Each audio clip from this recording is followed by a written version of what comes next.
Boa noite a todos. Vamos dar início à nossa reunião, né, já agradecendo a presença de todos. Vamos aproveitar, né, mais essa noite para a gente estar aqui reunido, para a gente aprender um pouco mais da doutrina espírita. Vamos fazer a nossa prece e depois a nossa irmã Sueli. Agradecemos a Deus por essa oportunidade de estarmos aqui nessa casa para ampliarmos o nosso conhecimento sobre a doutrina espírita. Doutrina essa que nos auxilia, que nos muda a forma de agir, de pensar. E que todos aqui essa noite, encarnados, os desencarnados também que comparecem, possam aproveitar desse momento de aprendizado. Que a nossa irmã que fará uso da palavra seja inspirada e intuída por esses amigos espirituais, que por certo aqui se encontram e sempre nos auxiliam nesse trabalho. Graças a Deus e que assim seja. Com vocês, Sueli, falando sobre pedir e obtereis. Tá ligado, liguei.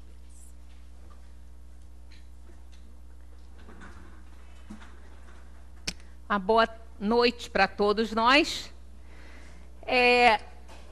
Hoje nós vamos abordar o Evangelho nesse assunto aí de pedir e obtereis. Aborda a questão da prece, né, da oração, mas com a visão totalmente assim raciocinada, né, com aquela ideia raciocinada, com a visão que o Espiritismo apresenta esse pedir e obtereis, porque a gente ouve muitas pessoas com a sua fé, né, abalada diante de algum problema que possa acontecer com elas, né?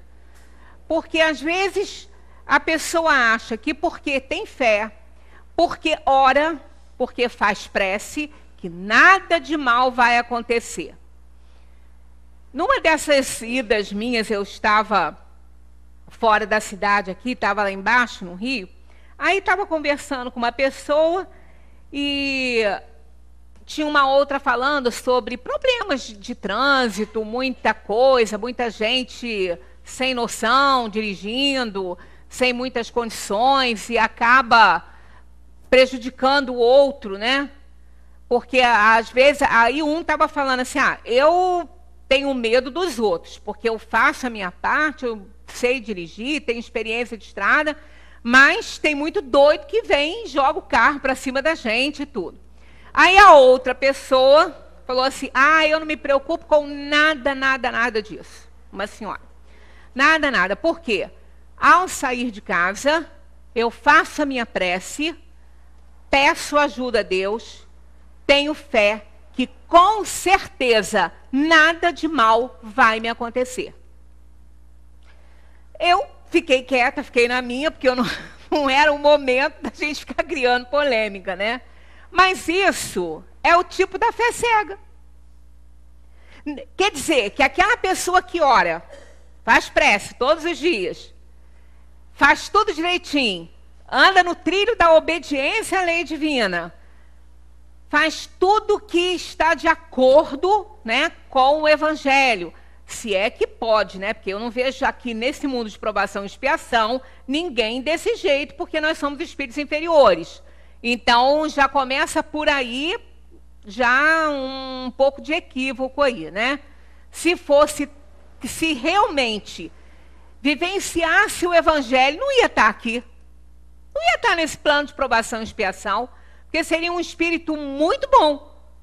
E não ia estar nesse mundo aqui de provação e expiação, onde as inferioridades imperam, onde as paixões fazem morada em nós, controlam muitas vezes as nossas emoções, então realmente não estaria aqui. Mas tudo bem, cada um faz a avaliação que acha ao próprio respeito. Então, eu fiquei depois pensando, eu falei assim, gente, isso aí é o tipo da coisa que leva a pessoa a uma incredulidade, a uma revolta contra Deus.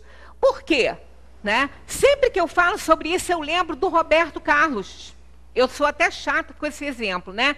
Mas é porque marcou bastante quando a esposa dele estava muito mal, a Maria Rita, com câncer e tudo, e ele sempre foi muito religioso, né? Ele tinha até uma coisinha em casa, tipo uma igrejinha, o padre estava sempre lá, rezando missa e tal. Aí perguntaram a ele, como você se sente assim, com a sua esposa tão doente? Ele estava indo até a Portugal, parece, pagar uma promessa lá em Fátima. Aí ele falou, não, eu não tenho a menor preocupação quanto o problema dela. Eu tenho certeza que ela vai ficar boa. Eu tenho fé em Deus que ela vai ficar boa, porque eu sou um homem de fé, eu sigo as leis de Deus, eu tenho certeza.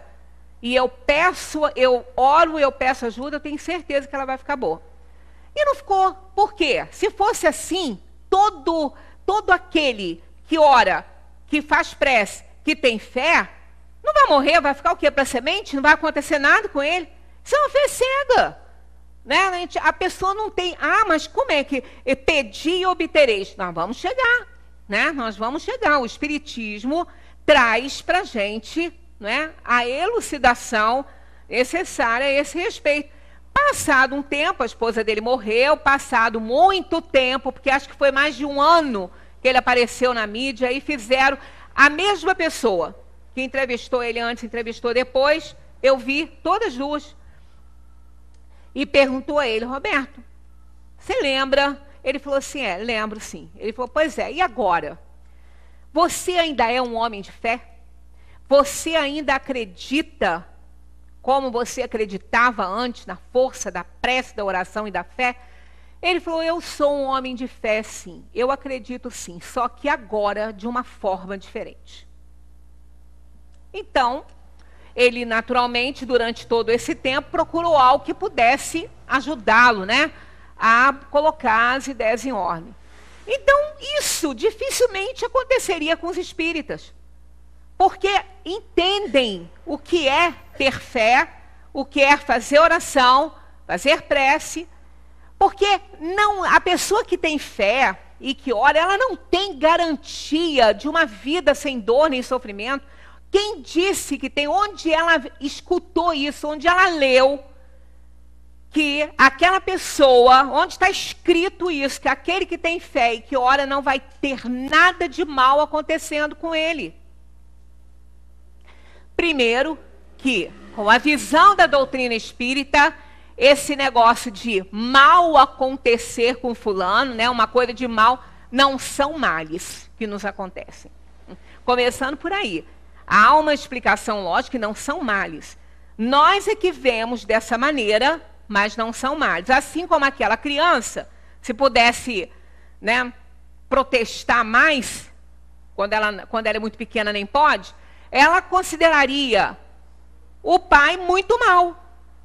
Porque levou ela para um consultório para ela tomar vacina, que ela vai ficar lá com o bumbum doendo, com febre, chorando, com dor, e ela não vai entender. Então ela vai considerar aquilo ali um mal.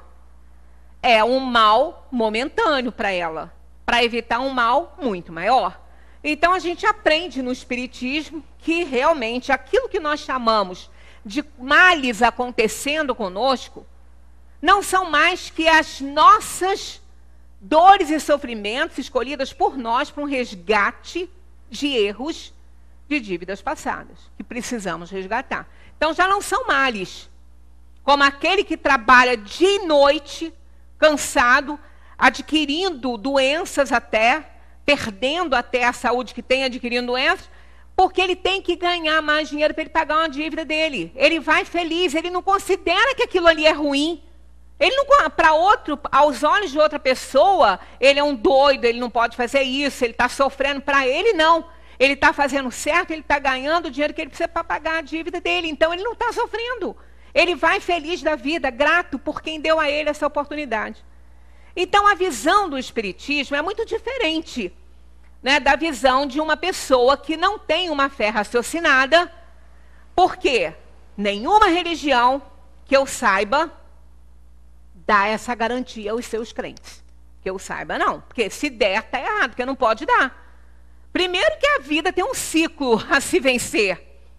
Lá no Velho Testamento, vivia-se 700, 800 anos, né? Se é que era assim, né? Eu, por sinal, um parêntese. Eu tenho consultado um pouco esse Velho Testamento, e ele é um tratado Se vocês quiserem, é só olhar lá e ler. É um tratado de corrupção, de violência, de traição, de injustiça. Eu estou, assim, apavorada com aquele Velho Testamento.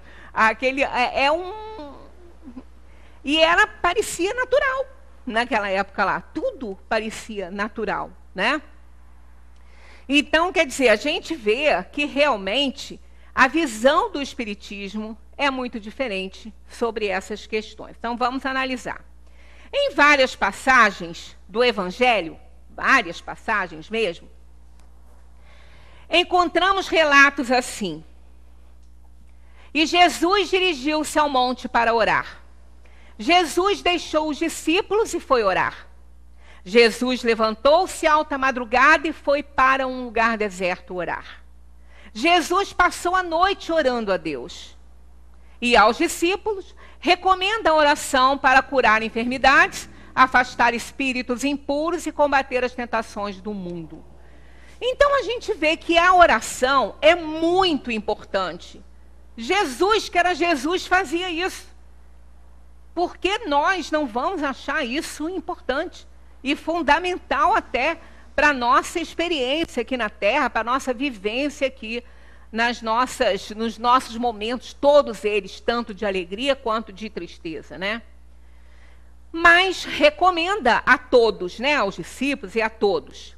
E quando orais, não haveis de ser como os hipócritas, que gostam de orar em pé nas sinagogas e nos cantos das ruas, para serem vistos dos homens. Em verdade vos digo que eles já receberam a sua recompensa. Mas tu, quando orares, entra no teu aposento e, fechada a porta, ora a teu pai em secreto. E teu pai, que vê o que se passa em secreto, te dará a paga. Então, continua, né, mais ainda nessa mensagem aqui, nesse parágrafo, a gente observa que quando ele fala aqui, ó, né, entra no teu aposento e fecha a porta, dá a impressão, olha, nós nunca podemos ler, principalmente, as mensagens de Jesus no sentido literal, porque não são. Ele falava por alegoria. Todas as mensagens dele eram por parábolas, por alegoria. Então, nós não podemos interpretar isso aqui, isso aqui, ó. Entra no teu aposento e fecha a porta. Nós não podemos interpretar isso como um quarto, um ambiente físico. Se fosse assim, como iríamos orar nos nossos momentos de dificuldade na rua, por nós ou por alguém, aonde nós não estamos perto do nosso aposento, nem em condições de nos isolarmos em lugar nenhum? Então não seria justo, né? Ele nos ensina a orar, mas determina um lugar. Então o que são esses aposentos aí? É o templo, somos nós. É reflexão, é nos acomodarmos em nós mesmos, dentro de nós mesmos, e fechar a porta, né? Fechar a porta. Quer dizer, nos isolarmos do que está acontecendo naquele ambiente ali. Concentrarmos-nos naquele pedido, naquela comunicação com Deus, em qualquer lugar que nós estivermos. Entremos para o nosso aposento. Entremos dentro de nós mesmos, fechemos a porta, quer dizer, vamos eliminar a comunicação através da concentração naquilo que nós queremos. É como se não tivesse nada em volta. Mas isso pode ser feito em qualquer lugar, em qualquer situação, sempre que houver necessidade. Então, já por aí a gente vê, e em silêncio façamos a nossa prece. Ninguém precisa ouvir, ninguém precisa tomar ciência do que estamos pedindo, porque isso é uma coisa nossa, é íntimo. Né? Não precisamos fazer preces lindas, maravilhosas, altas, para todo mundo ouvir, para sermos elogiados nas nossas palavras. Não é assim que a nossa oração é alcançada. Não é. Ela já está aí cheia de vaidade, né? Cada um fazendo a sua secretamente. Está aqui, ó. Ora a teu pai em secreto, e teu pai que vê o que se passa em secreto te dará a paga. Também o atendimento dessa prece virá secretamente para nós. E não, né, trombeteando para todos os lados. Continuando. E quando orais, não faleis muito, como os gentios, pois cuidam que pelo seu muito falar serão ouvidos. Né? Os gentios falavam assim, achavam que muitas palavras eles iam ser mais ouvidos. Não queirás, portanto, parecer-vos com eles. Isso aqui é muito importante, porque vosso Pai sabe o que vos é necessário, primeiro que vós lhe peçais. Então, quando a gente aprende no Espiritismo a nossa forma de orar, e a gente fala que acabar com aquele monte de pedido, né? Porque a gente pede o tempo inteiro, a gente pede tudo para Deus. Coitado de Deus, né? Coitado de Deus. A gente pede tudo. Não tem limite para os nossos pedidos. Às vezes a gente não lembra de agradecer, mas lembra de pedir. Eu gosto muito daquele Deus de Spinoza, aquele texto dele, que eu acho interessantíssimo, que ali ele tem um ponto que ele fala, já usei isso aqui em outras palestras, que ele fala que a gente está querendo ensinar a Deus o trabalho dele, né? Ora, Deus é onisciente, é onipotente, onipresente, ele sabe tudo, ele está em todos os lugares. Né? Então, ele precisa da gente ficar falando, ah, Deus, cura minha dor, cura minha ferida, olha, me dá um emprego. Ele sabe das nossas necessidades, ele sabe a nossa dor, ele conhece isso.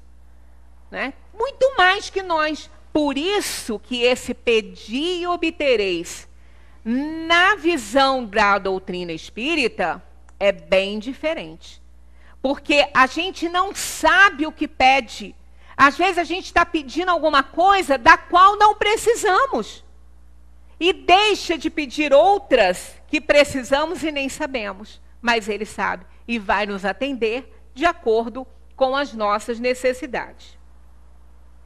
Por isso vos digo, todas as coisas que vós pedirdes, orando, crede que as haveis de ter, e que assim vos sucederão. Está lá em Marcos 11, 24, né? Aí a gente fica pensando, mas olha, não é bem assim, né? A realidade é um pouco diferente.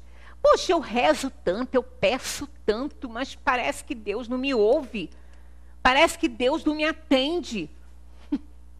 Pois é.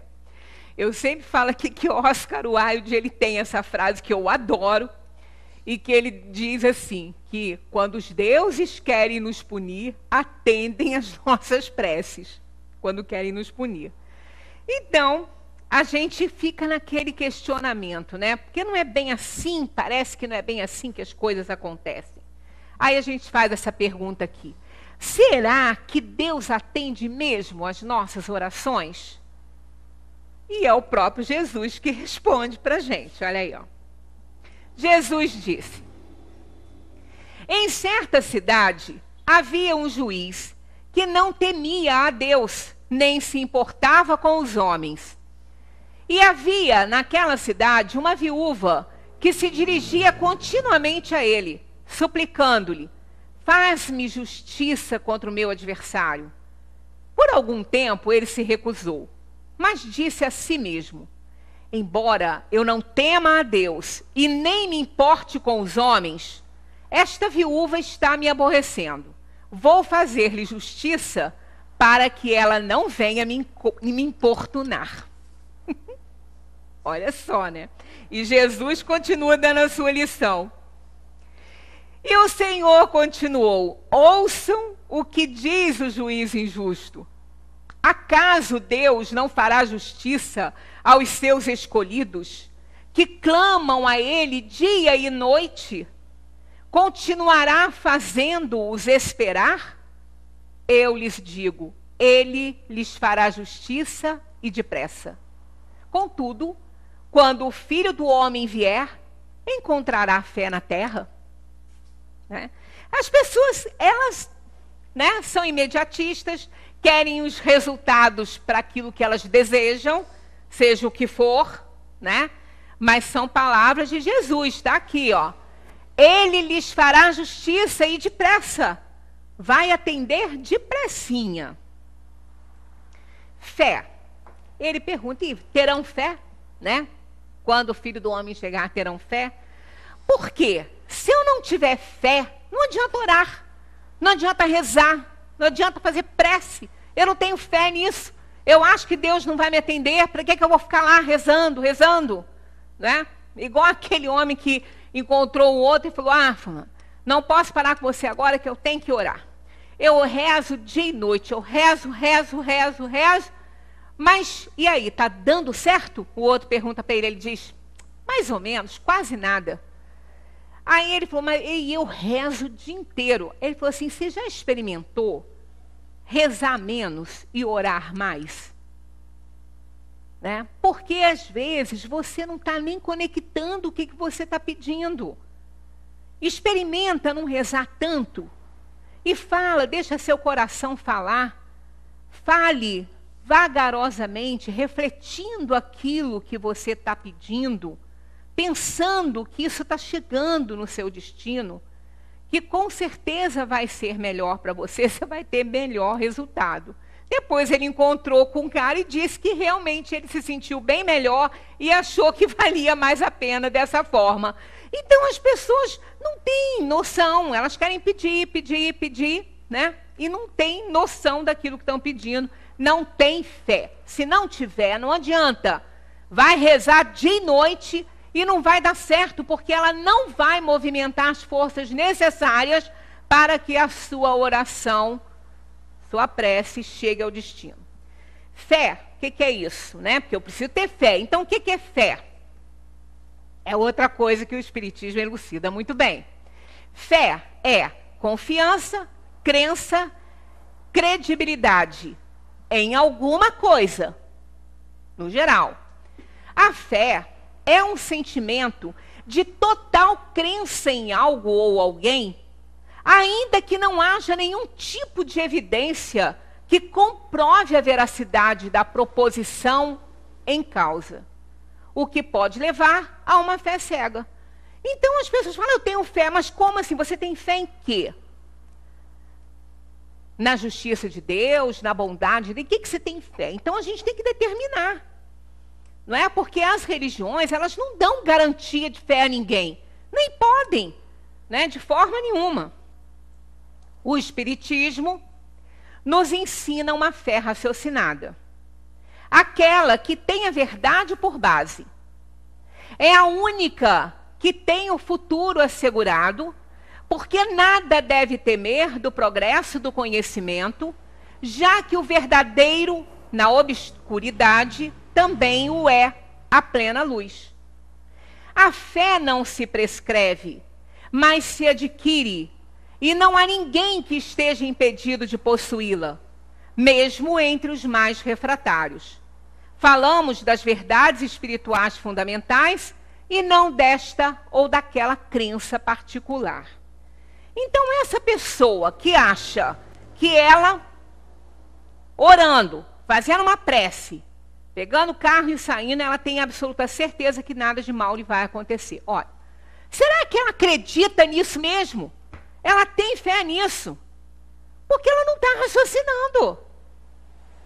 Se tiver na hora dela partir, dizem deixa para melhor, mas nem sempre é para melhor. Mas se tiver na hora dela ir embora, ela pode estar fazendo tudo bonitinho, que um bêbado vai vir para cima dela e vai tirar a vida dela. Ah, mas é uma injustiça. Quem disse? Se ela não tivesse ali, ela ia cair e bater com a cabeça lá no box da casa dela e morrer. Porque chegou a hora dela. Ninguém morre pela mão dos outros se não estiver na hora. Se estiver fazendo a sua parte direitinho. Agora, se ela não tem condição de pegar uma estrada, não sabe dirigir direito, não tem experiência e vai, aí ela pode fazer uma barbeiragem muito grande e provocar o outro que está vindo até direitinho para vir para cima dela. Aí ela pode até morrer antes da hora mesmo, por conta da imprudência dela. Mas se ela estiver fazendo tudo direitinho e o outro vier para cima, se ela morrer é porque estava na hora. Isso não é uma injustiça. Todos nós temos um momento para sair daqui, desse mundo. Uns vão por a morte acidental, por uma tragédia, pelo erro de alguém, por um erro médico. Quantos erros médicos são encontrados nos hospitais, são cometidos nos hospitais e não são todos que morrem. Sempre tem um que vem, que acode, que tira da crise, que socorre antes que ele cometa o erro, e outros vão, porque está na hora. Então, cada um tem um momento. E somos instrumentos de Deus nessa terra. Eu me lembro muito bem, vocês também, alguém aqui pode lembrar, que foi uma briga de policiais com traficantes dentro de uma estação do metrô, na Tijuca. Uma estação antes da Sans Pena. A menina nunca tinha saído sozinha de casa, nunca. A mãe ia passar por aquela estação, em direção à Tijuca, e ela pediu à mãe se ela podia encontrar com a mãe. A mãe então deixou. Ela morava pertinho da estação, era só mesmo atravessar, pegar, descer a escadinha e pegar o metrô, que a mãe estaria lá esperando por ela, lá na estação do metrô. E quando ela desceu, quando ela estava começando a descer, teve uma briga, uma troca de tiros ali entre traficantes e policiais, e a menina recebeu um tiro, ela morreu na escada ali. Né? Então, aquilo ali foi uma época, foi muito comentado, muita revolta, não é?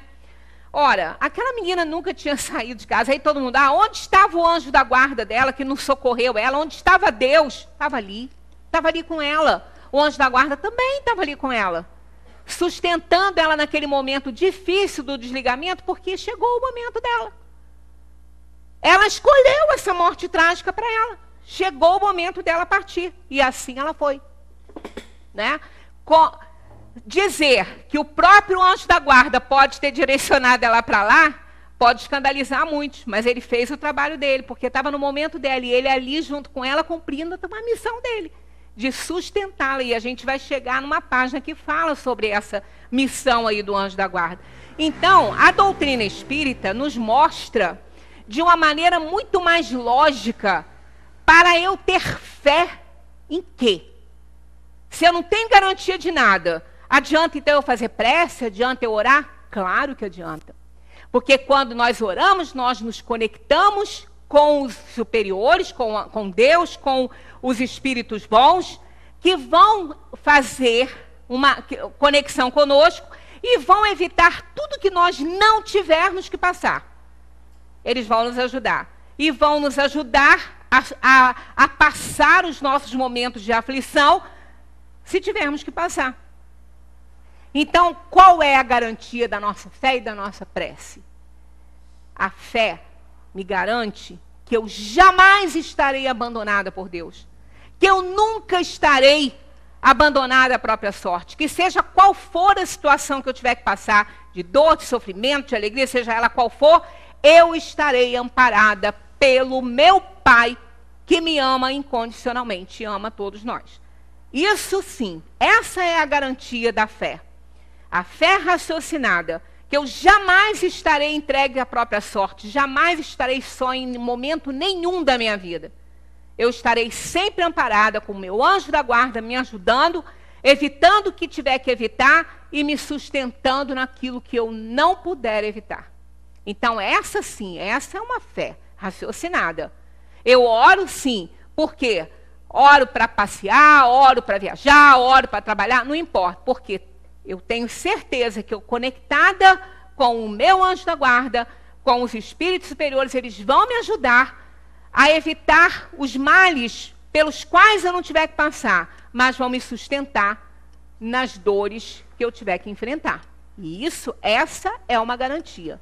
E não de nada acontecer conosco, né? Então, essa fé raciocinada é a fé que o Espiritismo nos ensina, nos mostra. Por que isso? Porque a fé, ela necessita de uma base. E essa base é a perfeita compreensão daquilo em que se deve crer. Para crer, não basta ver. É necessário, sobretudo, compreender. Isso é de Santo Agostinho. Ele foi um dos que ajudou na codificação. E ele ainda continua. Porque quem sabe, pode. Quem não sabe, não pode, ainda que queira. Como não estava no texto, eu não terminei. Mas esse pensamento é dele, né? Aí vem aqui. A fé raciocinada, que se apoia nos fatos e na lógica, não deixa nenhuma obscuridade. Crê-se porque se tem a certeza. E só se está certo quando se compreendeu. Então a gente compreende isso, que embora eu ore, embora eu peça, embora eu faça prece e peça socorro aos espíritos, que coisas ruins vão acontecer na minha vida, isso faz parte da vida. Mas aí eu estarei conectada com eles e vou receber toda a ajuda que eu necessitar e merecer. Então isso é fé raciocinada, isso é uma garantia de fé. Se fosse do contrário, a gente fica pensando, né, nos judeus, né? Se a fé tivesse atrelada a uma vida sem dor nem sofrimento, não ia ter um judeu nesse mundo crente, né? Depois do Holocausto. Porque o próprio Papa perguntou onde que Deus estava, né? Que dirá eles. E são todos crentes. São todos muito religiosos. Estudam muito. E querem cada vez mais aprender e conhecer sobre o Criador. Então é isso, quer dizer, é uma fé forte que eles têm. Nunca atribuindo fé à falta, né? Quer dizer, à falta da dor, podemos dizer assim. Porque mais do que aconteceu de ruim com eles, e eles são crentes, eles são estudiosos, eles são deístas, né? Apesar de toda dor que eles passaram. Então isso vai nos ensinando, eles também têm uma fé raciocinada, porque Deus não tem culpa daquilo lá, não é? Embora não sejam reencarnacionistas, tem um grupo que sim, né? Os judeus cabalistas, eles são reencarnacionistas, mas um grupo não é da religião deles, a reencarnação não é uma base da religião deles, mas tem um grupo cabalista que é. Mas não por isso não são crentes. Porque para a gente que é reencarnacionista é até mais fácil, mas para quem não é um testemunho forte de fé, né? Depois de tanto sofrimento, continuar ali dando o seu testemunho de fé ao Criador, né? Isso é o batismo de fogo, né? Que a gente ainda pode falar em alguma situação, que houve, quando Jesus foi batizado, João Batista falou, nem queria batizar, mas João Batista falou, hoje eu vos batizarei com água, mas aquele que está vindo vos batizará com fogo. E é esse. O que é o fogo? É a dor que purifica, é a dor que nos faz despertar. É o batismo de fogo, é aquele batismo que purifica através da dor, que ainda com dor eu dou o meu testemunho de fé ao Criador. Isso é fé. Essa é fé. Então, a fé só é verdadeira quando não está vinculada a uma vida sem dor e sofrimento. Não pode, né? Ela não pode, eu não posso ter fé só quando tudo está correndo bem para mim. Isso não é fé. Fé de verdade é aquela que, mesmo diante da dor e do sofrimento, eu estou sustentando a minha fé no Criador. Por quê? Porque a minha fé não está vinculada à falta de dor e sofrimento, e sim à certeza do socorro divino sobre mim. Que isso nós temos que ter convicção disso. A fé humana é divina. A fé é humana e divina. Humana quando ela está voltada para as coisas do mundo e divina quando ela está voltada para as coisas celestiais. Se todas as criaturas encarnadas estivessem suficientemente persuadidas da força que trazem consigo e se quisessem pôr a sua vontade a serviço dessa força, seriam capazes de realizar o que até hoje chamais de prodígios.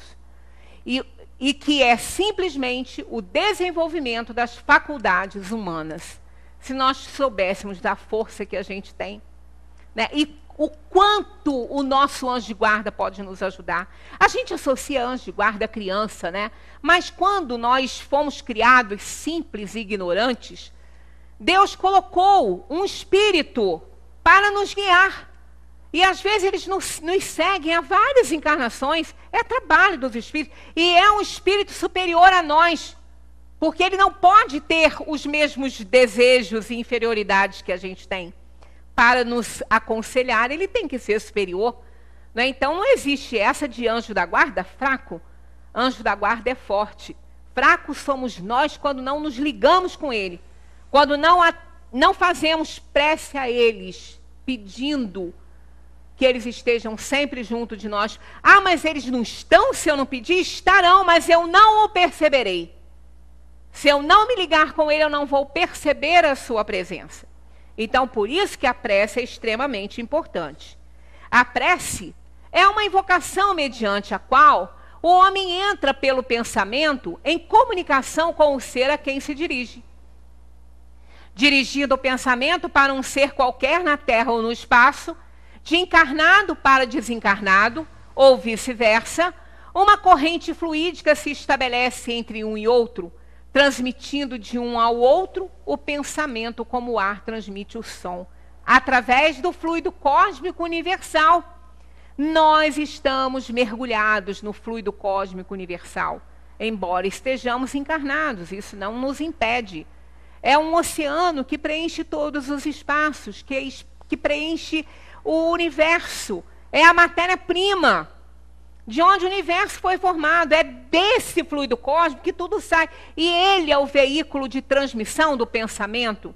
Então, o nosso pensamento viaja pelo universo. Olha a nossa responsabilidade ao pensar. Ele viaja pelo universo, pelo fluido cósmico universal. Então, quando oramos, quando nos dirigimos a alguém pela prece, ela vai alcançar aquele alvo, desde que eu tenha força de vontade para sustentar esse meu pensamento e tenha certeza daquilo que quero, né? É necessário conjugar as forças fundamentais da mente para que a nossa prece seja alcançada. O pensamento, o sentimento e a vontade. Eu preciso unir essas três forças. Não basta pensar. Eu tenho que pensar, eu tenho que sentir o que penso e tenho que ter vontade de emitir esse pensamento para o universo, em direção ao alvo que eu quero alcançar. E vai chegar. Não tenhamos dúvida, porque vai chegar. Pensamento é o alicerce vivo de todas as realizações. Sentimento é o instinto elevado à altura do progresso feito. E a vontade é o leme que governa a ação mental, a alavanca da alma. Se eu não tenho vontade, nada acontece. Mas eu preciso orar, eu preciso fazer uma prece. Eu vou movimentar as minhas forças. Eu vou movimentar a minha razão, o meu sentimento e vou controlá-lo com a minha vontade. E quanto mais força eu boto, mais rápido ela chega, mais intensamente ela vai alcançar o alvo. Pensamento é o elemento intelectivo. Sentimento é o elemento afetivo. E vontade é o elemento de controle. Então eu preciso desses dois aqui, porque eu preciso entender o que estou pedindo.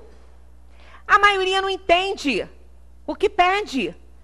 O próprio Pai Nosso, se a gente for pensar, às vezes a gente não se conecta com o que está escrito ali. Pai Nosso que está nos céus. Por aí a gente já está chamando todo mundo de irmão, e nós não consideramos todos nossos irmãos, né, no universo. Mas se a gente diz Pai Nosso, é de todos, né? Santificado seja o vosso nome. A gente usa de qualquer maneira, a gente não se importa com isso, banaliza o nome de Deus, né? E uma frase das que mais a gente vê que ela não é entendida: seja feita a sua vontade, assim na terra como no céu. Aí ele não faz o que a gente quer, a gente se revolta. Ué, mas o que eu pedi? Eu não pedi para ele fazer a vontade dele, não é a minha que ele tem que fazer, é a dele. Eu pedi. Aí está lá a pessoa nas vascas da morte, e o outro do lado segurando a criatura que está sofrendo horrores, não deixando ela partir, aprisionando ela ali com a sua energia e rezando o Pai Nosso. Aí vem uma boa alma e leva aquela criaturinha do sofrimento material, né? Aí a outra se desespera, mas eu estava rezando para Deus, estava. Seja feita a sua vontade, assim na terra como no céu. Então, é isso aqui, ó. Não há uma correlação entre o intelecto e o coração. Não tem essa correlação. Aí a gente não sabe nem o que pede. Quer dizer, precisamos entender aquilo que a gente está falando. É por isso que não precisa ser nada decorado. A maior delas é aquela feita de coração. E não precisa falar, basta pensar. Porque Deus em secreto nos ouvirá e em secreto nos atenderá. Está lá, foram palavras de Jesus. A vontade apoiada na fé é a maior força de que dispõe o homem para o desenvolvimento de suas faculdades e potencialidades. Então a gente conjuga essas três coisas porque o intelecto e o coração serão controlados pela vontade, que é o elemento de controle. Então não é tão difícil assim, mas a gente precisa ter vontade de realmente orar. Orar não é orar por orar. Há quem diga, né, eu já escutei isso, eu até adorei, que a maioria das nossas preces não passam do céu, da boca. Eu achei isso tão verdadeiro. A maioria das nossas preces não passam do céu, da boca.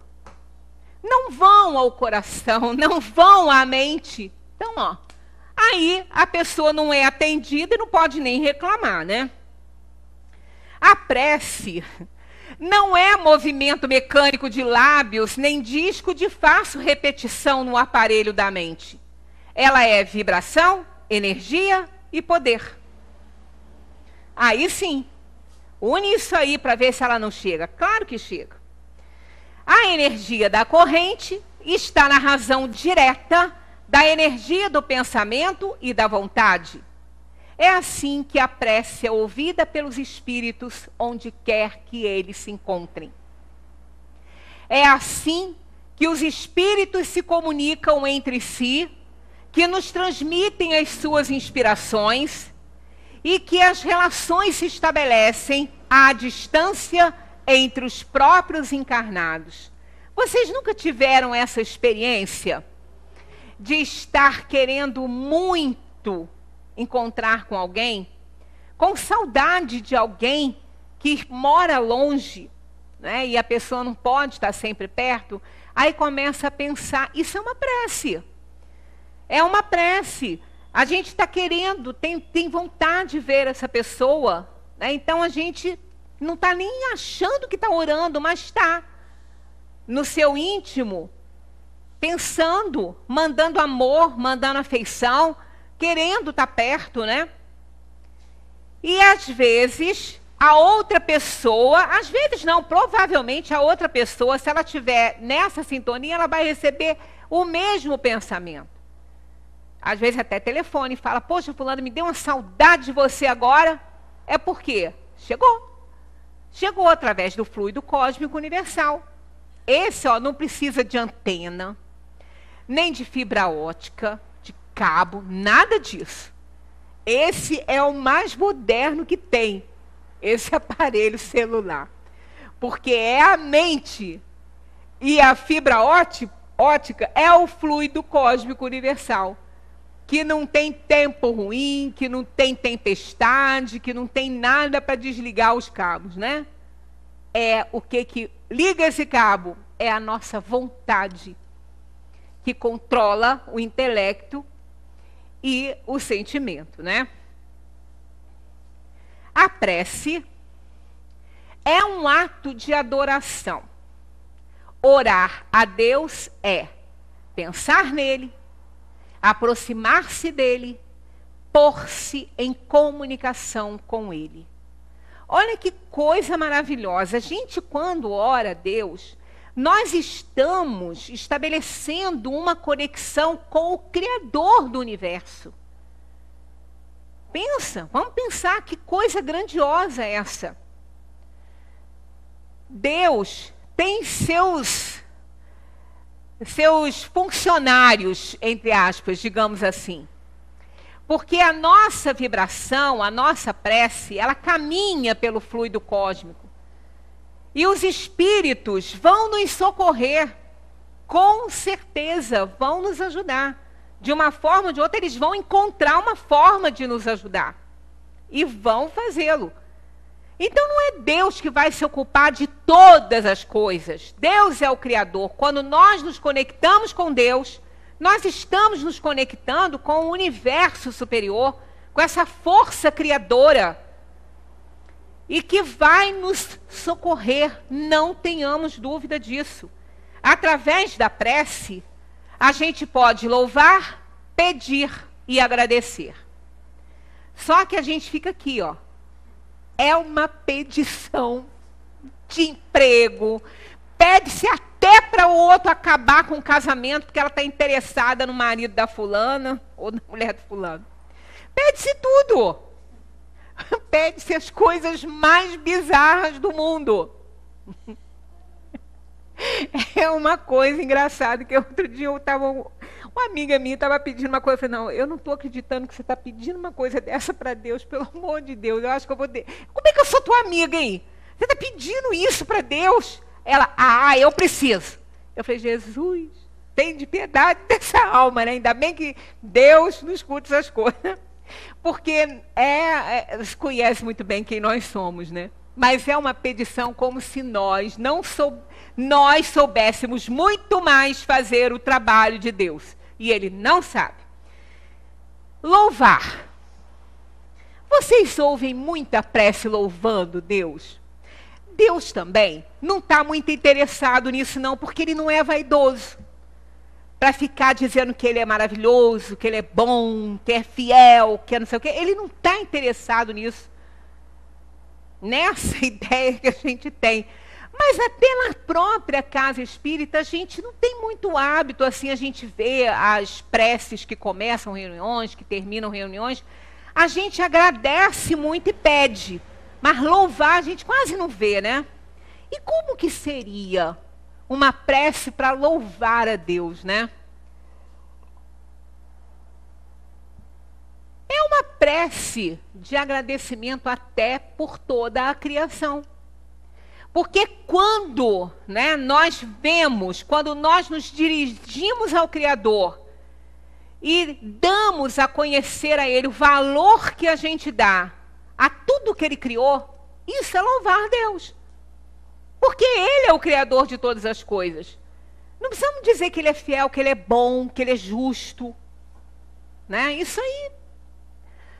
Agora, realmente, não basta falar. Quando nós cuidamos da natureza, quando nós cuidamos de um animal ferido, quando nós cuidamos de uma pessoa, quando nós não jogamos lixo nos rios para matar, né, a população marinha, quando a gente cuida da natureza, isso é louvor a Deus.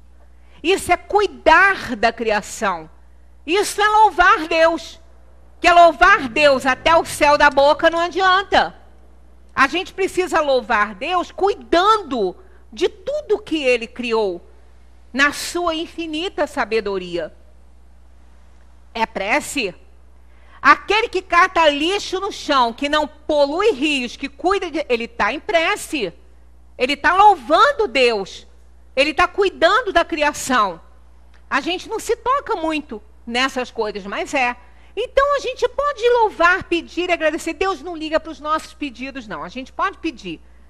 Ele só vai dar o que a gente precisar. A gente só não pode reclamar que não está sendo atendido, porque está.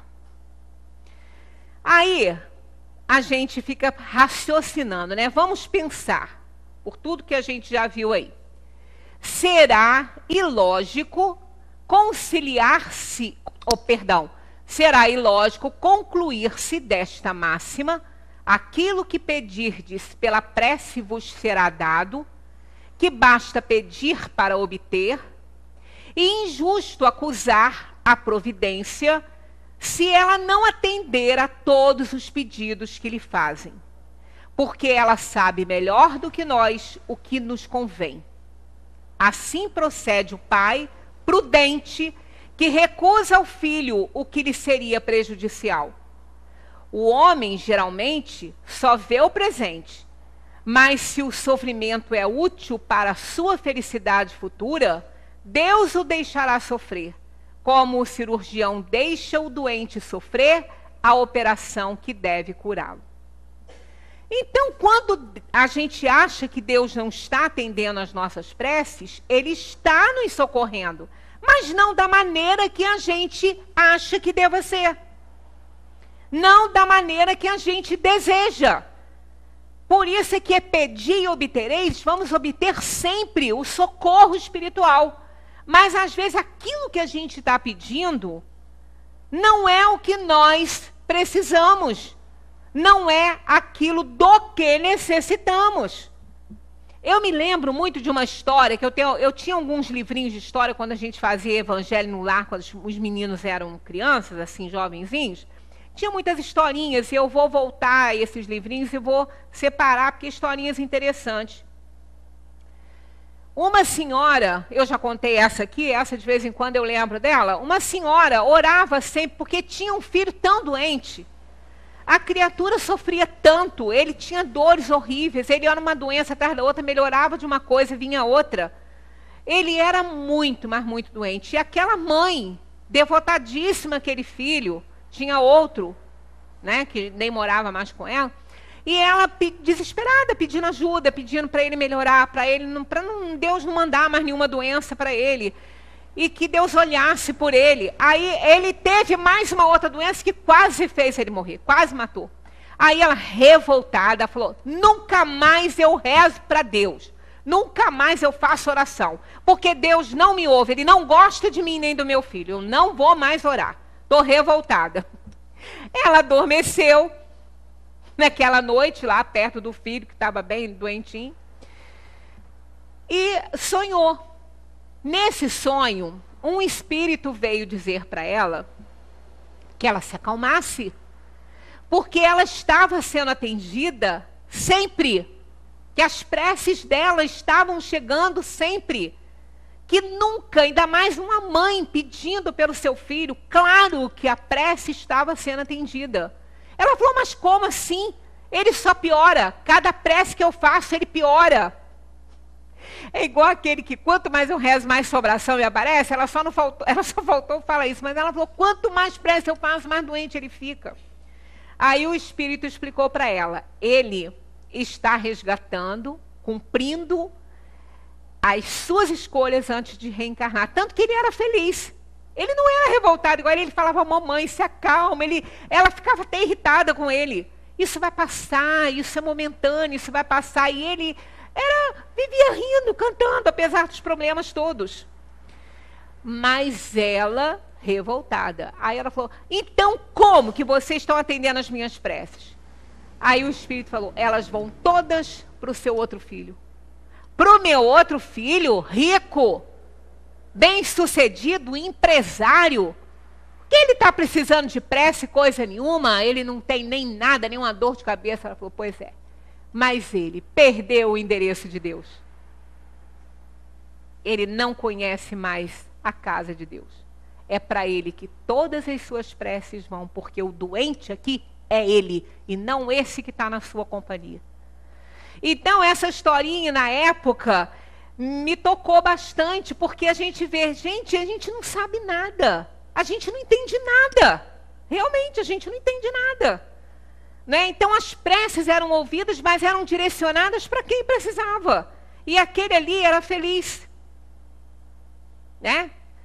São Francisco, por exemplo, quando a gente fala em injustiça, né? Olha, a Bíblia está toda cheia de injustiça, né? São Francisco era tão doente. Aquela criatura do bem que só fez o bem, ele vivia cantando, vivia feliz, contando histórias. Mas São Francisco era uma doença atrás da outra. E no final da vida dele, ele quase não estava nem enxergando. Ele ficou quase cego. Né? Ele ficou muito, mas muito doente. Ele vivia muito doente.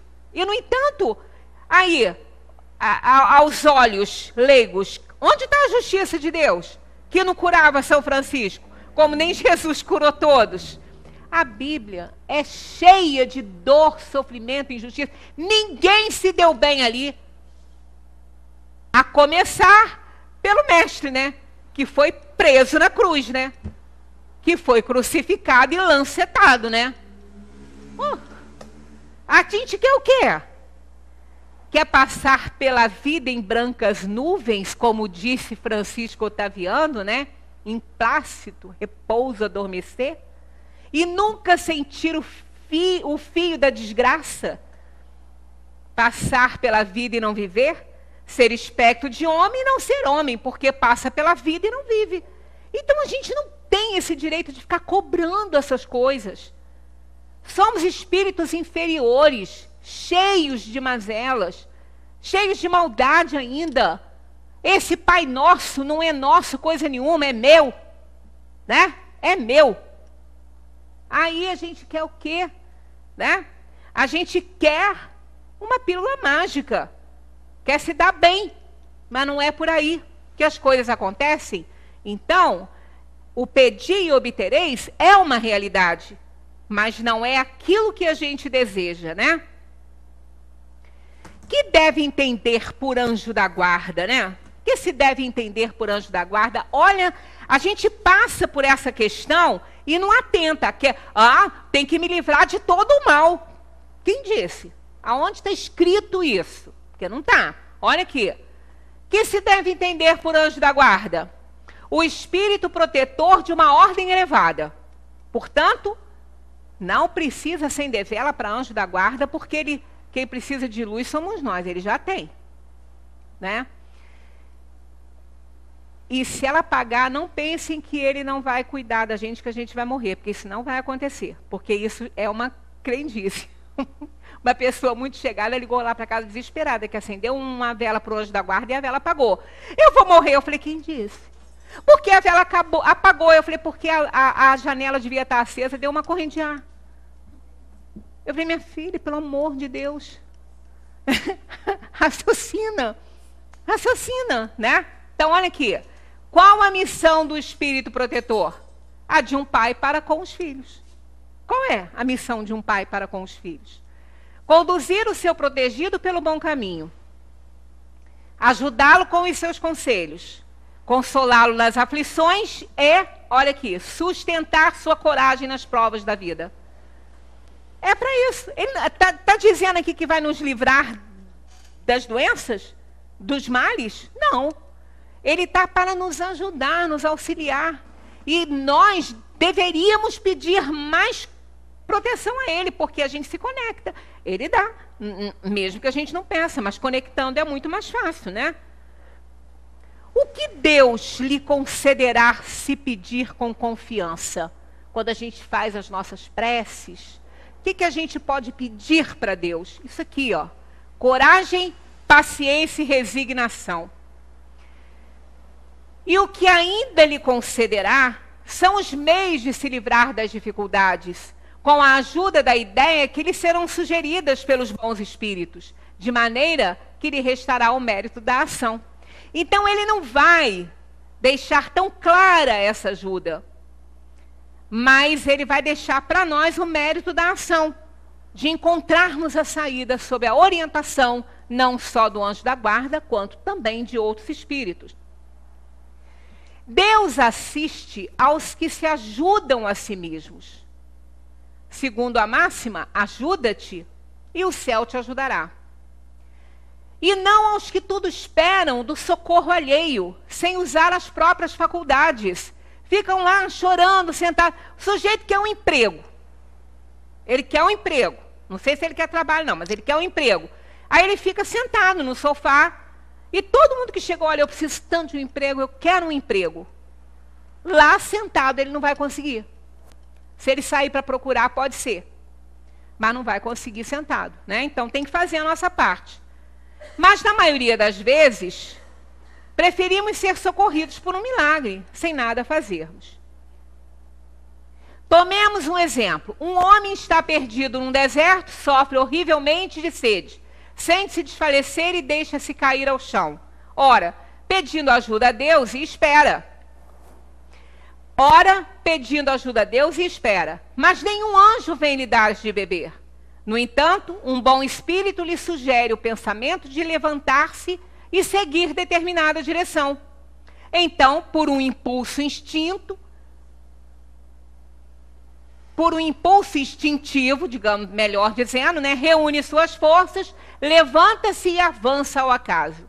Chegando a uma elevação do terreno, descobre ao longe um regato e com isso a coragem.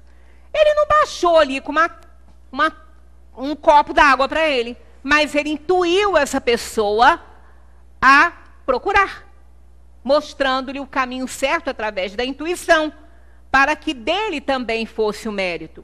É assim que Deus nos ouve, né? Pedi e dar-se-vos-á, buscai e achareis, batei e abrir-se-vos-á. Porque todo o que pede, recebe. O que busca, acha. E a quem bate, abrir-se-á. Tenhamos certeza disso.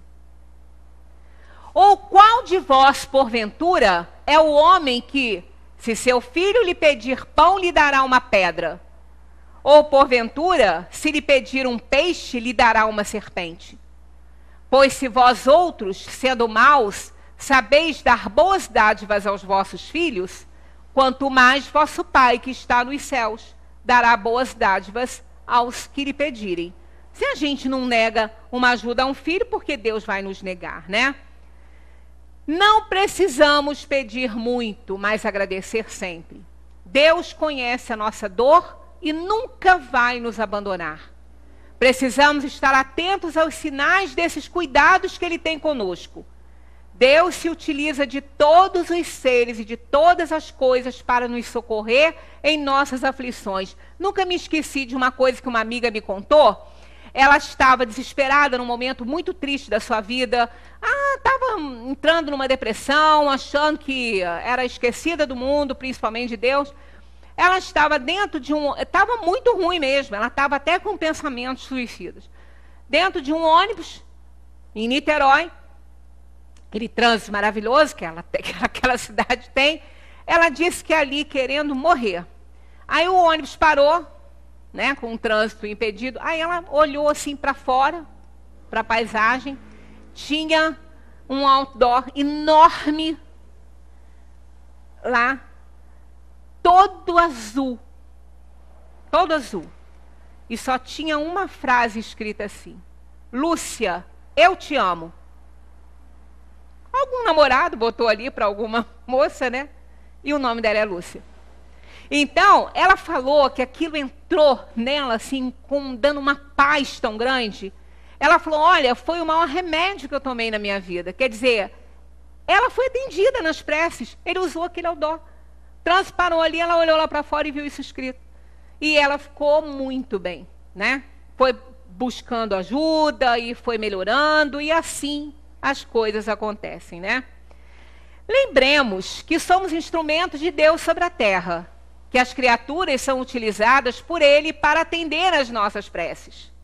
A gente não pode esquecer disso, que Deus não vai vir para cá arregaçar a mãozinha para nos ajudar, não. A roupinha, Ele vai precisar de nós aqui, né?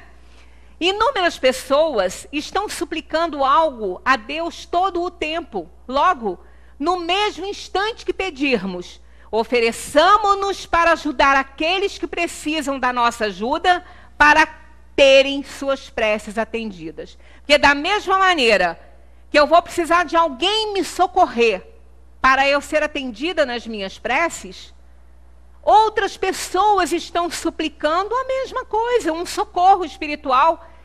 Então, quando eu fizer esse pedido de ajuda a Deus, que eu me ofereça também para auxiliar alguém em atendimento à prece desse alguém que nesse momento também está fazendo o mesmo que eu.